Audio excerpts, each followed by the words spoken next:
Hey, everybody. I am so excited today to have as our guest on today's podcast a man who actually needs no introduction, but I'll go ahead and do my best and give an introduction anyway. Mike Isakson is my guest today, and Mike has been chair of the IFA. Mike has been a franchisee and successful early in his career, and then has been the CEO of going back with ServiceMaster, $1 billion company, and ran the whole ServiceMaster Clean division back in the day.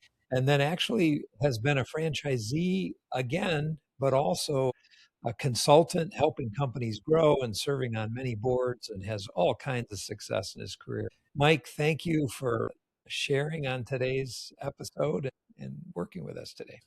Well, great, Todd. It's wonderful to spend time with you. And Todd, you and I go way back, some of the earliest contacts that we've had with IFA. And franchising has been just a huge part of my career. And I think about early on in the 70s, there was a gentleman in our church who was that second father to me. I had a great father, but Dave Thiessen was that second father.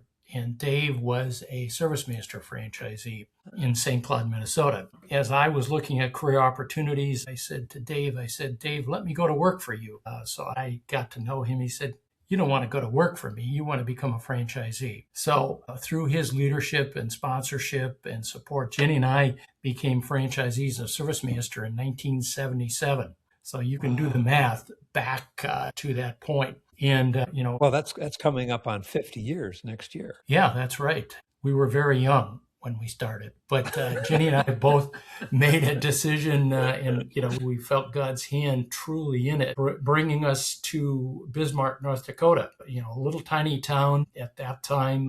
50,000 people in the greater DMA, et cetera, and out in the middle of the prairie. But it was a great market. We were able to, with some great people that we worked with, our employees, build it into one of the top 10 market share businesses in all of ServiceMaster. And we were subsequently in 1990 able to sell that franchise business to our employees, a couple key people. And I got recruited into the home office of ServiceMaster. And so then for the next 25 years, I was Chief Operating Officer, CEO of ServiceMaster's franchise business. And as you shared, when I left ServiceMaster after 25 years, having the privilege to serve leading that franchise business, we had about 10,000 franchisees in almost doing $2 billion at the consumer level revenue. So franchising has been a part of it. And that's where I got to know you through IFA.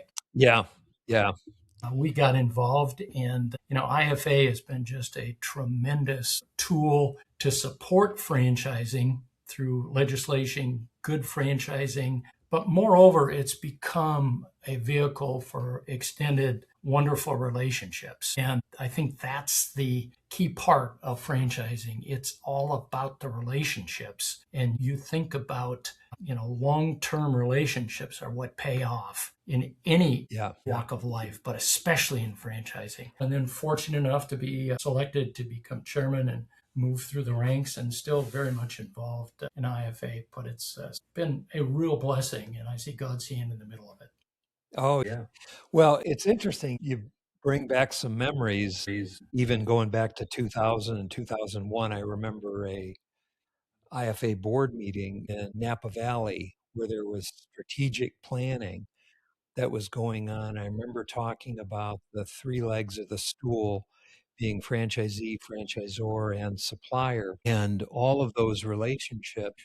When I think back on that and the number of relationships among those three in our lives or our career, it's incredible. It feels like our family. And so I know we go back to that time period together. It's amazing that was almost before the IFA had significant government influence. The IFA fly-in days were just starting at that time. And so much has happened in the last 25, 26 years that we go back. So, so I know you've been a big leader in that whole process, which also, full disclosure, when we first met, I was involved in partner and service brands. And so we were sort of this little me too, this mini me, maybe a mini me, a ServiceMaster that was this multi-billion-dollar company, and Mary Maids was about twice the size of Molly Maid, as I recall. And so it was kind of funny to be working together, but also be competitors. But that's kind of how franchising works too. And that's the point, Todd. I think all of us know that really the market is so large and there's so many opportunities, even if you're in the same industries. It's a group of folks that get together and want to do what's in most franchisors. We've got some that are on the outside, but most of our franchisors and franchisees are working together along with our suppliers to enhance franchising. And, again, think about this franchising model for you and I. It's created generational wealth. I would have never, ever guessed that in 1977 or earlier, when I started to learn about franchising, that God would bless in such a way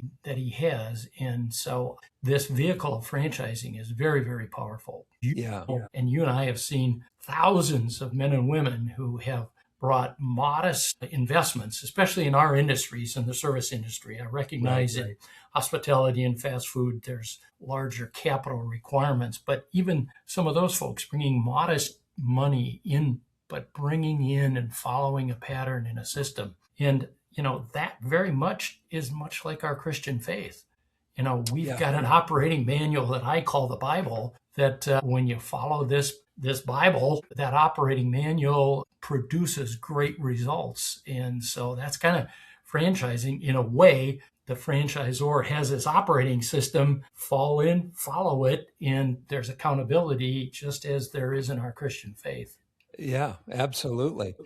An entire Bible study could be created on just that, all the biblical principles and going through owning a franchise and the accountability, and it'd probably be a great thing to do. And to that point, when you look at Matthew 5, the Beatitudes, right there, just take that chapter, Matthew 5, and work through that. There is a blueprint for absolute success in our franchise businesses, a blueprint for our personal relationships with, our kids, our wives, et cetera, et cetera. And I think, when you think about, blessed are those who mourn, blessed are those who are poor, in many of our franchise relationships, you hit periods that you're poor and you hit periods that you mourn, but it's a powerful set of scripture to think about. It's also interesting too to think about the very first command in the Bible is be fruitful and multiply. And when I think of franchising, when I think of growing a number of units and growing a system and being fruitful and seeing all the success you talk about on franchisees, I just think about that being fruitful and multiplying too. One thing, a couple things I wanted to touch on. So ServiceMaster has kind of been, you were franchisee, then franchisor, and then franchisee again. I know you still had units and stuff. The founder of ServiceMaster, it's funny you mentioned faith and franchising. The founder, give me his name again, Marion Wade. So is it true that Marion Wade actually sold some of the early franchises in ServiceMaster in churches? I believe that is the case. I can't specifically point to, but Marion started the company ServiceMaster, Masters of Service in the Service of the Master. And for the first probably 15, 20 years of franchising, probably were all men and women coming out of very similar faith experiences. And so to that point, probably there were a number of folks that we went forward. But early in the 70s, and by the way, ServiceMaster was one of the original founders of the IFA. And I think a Dunkin' Donut, of course, and then Snap Tool on Tools is another one of the early founders of IFA. But in 1970, ServiceMaster then moved into, through the leadership of Ken Wessner and Ken Hansen, coming up with 4 corporate objectives. And those objectives were to honor God in all that we do, to help people develop, the pursuit of profitable growth and people development. And those tensions that we had in our business were always kind of that test. Are we honoring God? Now, never did it state inside of ServiceMaster that you have to go to this church or this mosque or whatever. ServiceMaster's international businesses, 34 different countries. We had Muslim partners. We had Japanese partners that had all kinds of different faith experiences. But that first objective said there was an absolute authority for the way we conduct our business and conduct ourselves. And that was always a tension that we had to look at. And then our second objective was to help people develop. And development of people were so critical in our model, both as a franchisee and a franchisor. And then the pursuit of excellence. And it's interesting, people always criticized us to say, you don't talk about excellence for the customer. Well, it's implied, but we were just as committed to the excellence of how we dealt with each other. Franchisees, franchisors, employees, and then you got to have profitable growth. So those objectives really centered me. And for me, that first objective is defined as relationship with Jesus Christ and knowing him. And as I talked about, trying to understand the rule book, the operating manual, not necessarily a book, but an operating manual of how to live a Christian life. That's great. And I do think that roadmap that you just laid out and the 4 cultural points, and then for you being a Christian, I think so many of the emerging franchisors today could still follow that same roadmap and the incredible culture that you can create by having a absolute authority. It's amazing. In our society today, the cultural norms and authority is so subjective to what I think. Yeah. And, I can go anywhere in my mind and it's right. But yet there, in my mind, and clearly there are absolutes that are defined. And for me, it's defined as we're able to take the Word of God and study it and say, okay, what does it say about how we conduct ourselves? Another great example is Luke 12:48, which is a verse that I think about. It basically says, to those who much have been given, much will be expected. And, Todd, you've given back, I've given back, and I see many other men and women inside of IFA who have been given have had great success. But I also see the really great ones are the ones that recognize they've got to give back because you've been given much, but much will be expected. So those are principles that are timeless. And you and I can point through, we know franchisors and franchisees who have had great success and they never give back and they never prosper, continue. They just burn out. Men and women that we see that are successful and then give back, God continues to bless. So it's not a giving without, but that verse is certainly one that makes a lot of sense to me. Absolutely. And it's amazing how you can't outgive God. It seems like time and time again, we've had opportunities to give to what God is already doing or working on. And then we see huge blessing come from it. It is amazing. So I know you've had really a lifetime of success, even beyond ServiceMaster. I know you don't like to talk about it a lot. You're a humble guy where I'll be talking to somebody or talking to a client or somebody on a deal and they say, oh yeah, we know Mike.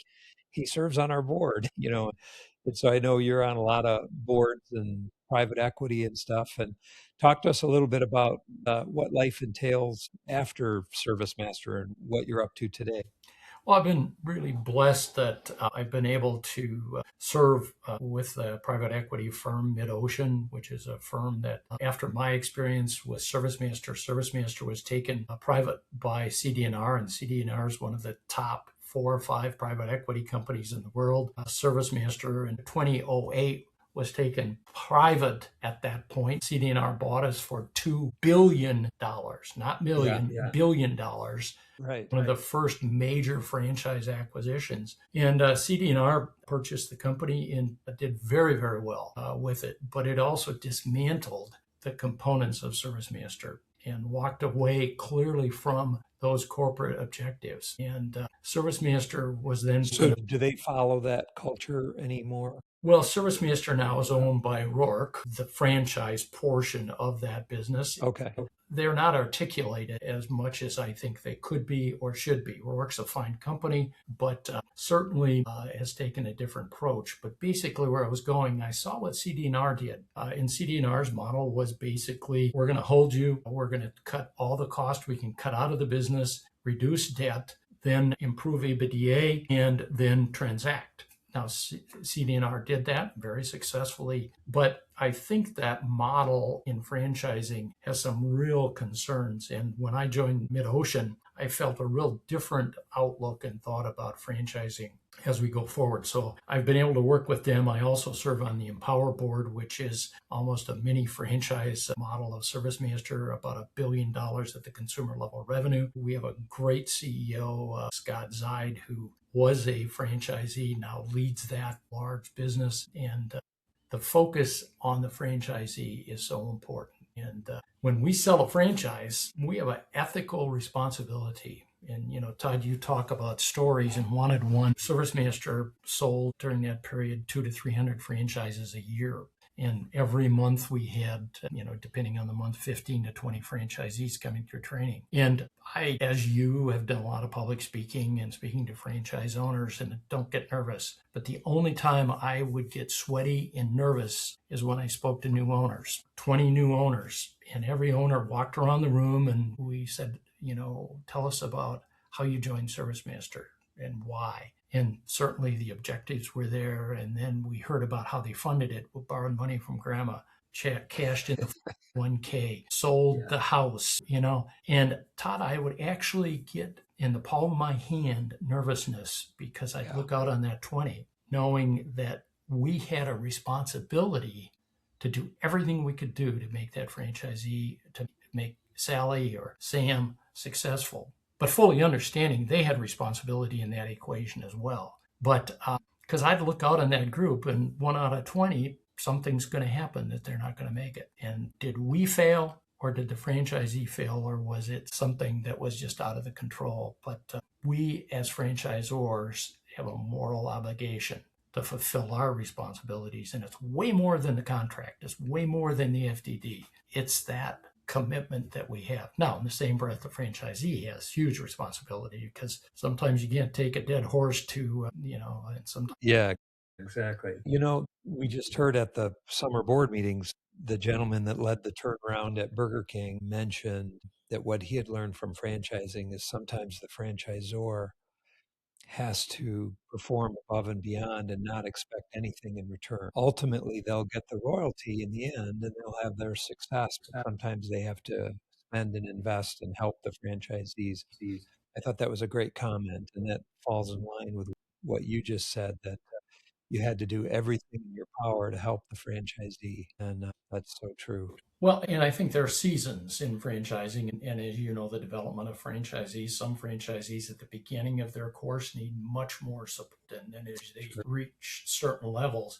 But I also think all of us have responsibility to the investors inside of the franchisor systems as well. So that's that balance. And that balance, yeah. Going back to that fourth corporate objective, profitable growth. And you can grow like crazy. And if you're not profitable, that sustained growth is going to stop. So you got to have that balance of how do you balance that out? So it's easier said than done.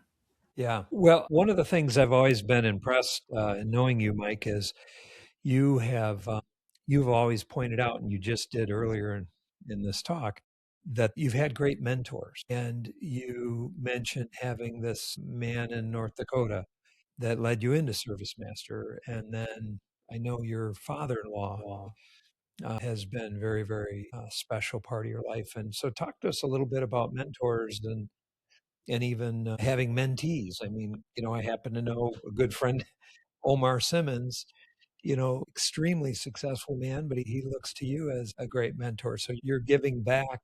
But talk to us a little bit about that thought process. Well, I think I have been blessed with primarily men and who have invested in me. And I think it's a two-way street. Mentorship requires back and forth. The men who have really helped me take the next step, my father-in-law, Dave Thiessen, Ernie Morozic, Rob Keith, and the list goes on, Bill Pollard, who is our longtime CEO, they gave without expecting anything back. It wasn't a transaction. I'll give you this, you give me that. Sure, it was unconditional in terms of saying, I'm invested in you. And I think the common point was we had common values. And I have men today who are in different faith walks, but it's a relationship that we go back and forth. I think another piece is it goes both directions in this mentoring relationship. But I think also, to me, I think it really is important that sometimes we start to read our own clippings and we start to get pretty big heads and arrogance. I want men and women, or men that mentor me, who have their egos under control. And it is so easy for all of us to let that get out of control. I have a phrase that as leaders in any meeting, we need to command the room, because we're responsible to get something completed in the leadership roles we have, but we also can't demand the room. And there's a huge difference, because there are some leaders that come in and say, I am this guy, I've done this, I've done that. Now I demand that you guys fall at my feet, so to speak, as opposed to commanding the room requires that ability to listen, that ability to go forward. Going forward on men and women that I have a chance of, primarily men that I have a chance to mentor, it takes responsibility also, because I keep track of who have I called, who haven't I called, who should I be calling. And, it isn't a formal, you're now a mentee, you've passed the test, now you'll be one of my men. None at all. Sure. Yeah. So just really enjoy that opportunity. Well, and it really shows you've got such a great network and people that you've helped. And it's just really awesome to see you give homage back to your mentors. And Mike, as long as I've known you, you've been a man of faith. I know you mentioned your faith in Jesus, and I appreciate you sharing that. We've worked together for many, many years on the prayer breakfast at the IFA and helped make that a success. And so, first of all, thank you for all your hard work and contribution in that. But maybe we'll kind of wrap up on that note. You've been blessed. I know you and Ginny, many years of marriage, and just a lot of blessing and giving back. And maybe talk to us a little bit about the importance of your faith and how it works in your life. Well, Todd, I've been blessed that I was born into a Christian family, but there was a point inside of my life that I had to do a 180. And then I had to come all the way back around and say, the faith of my mom and dad is my faith in Jesus Christ. Now, for me, the turn was seconds. I got it. I didn't need to go run off and try something else and experience a bunch of stuff, but I moved in that direction. And I think one of the key things that Jenny and I certainly have been so blessed with a godly wife. And she's part of that accountability as we have that common operating manual of the Bible that we can hold each other accountable. And the mentors also. I got men and women that hold me accountable. And especially during my leadership role at ServiceMaster, I had, men that would come in, and the women too would come into my office and close the door. And when they closed the door, I was going to be, said, hey, you were pretty sarcastic on that shot. You didn't need to do that. But that accountability, but I've been blessed with people that hold me accountable according to the relationship with Christ. And then I've been really blessed to be parts of churches today that have been Bible-based churches, and that I learn more about that. And, John 10:10 is my life verse. I'm come that they might have life and they might have it abundant. That life that Jesus Christ has given us is for eternity, but also he has blessed us to have abundant life in this life so that we can be used by him. Yeah. God, his measurement of abundance isn't in dollar bills. It isn't in relationships. It's within the peace that he gives us day by day. And I think there's so many men and women today that are seeking peace. And that's the definition of abundance, in my mind, is peace within your heart and with your soul. Now, do I have it every day? Absolutely not. There's days there's more peace than less peace, but knowing that in the relationship with Christ through prayer and supplication, is an important part of that, maintaining it. And certainly flawed, as any of you who work with me over the years know, there's all kinds of flaws inside of me, and I appreciate men and women that hold me accountable. Yeah.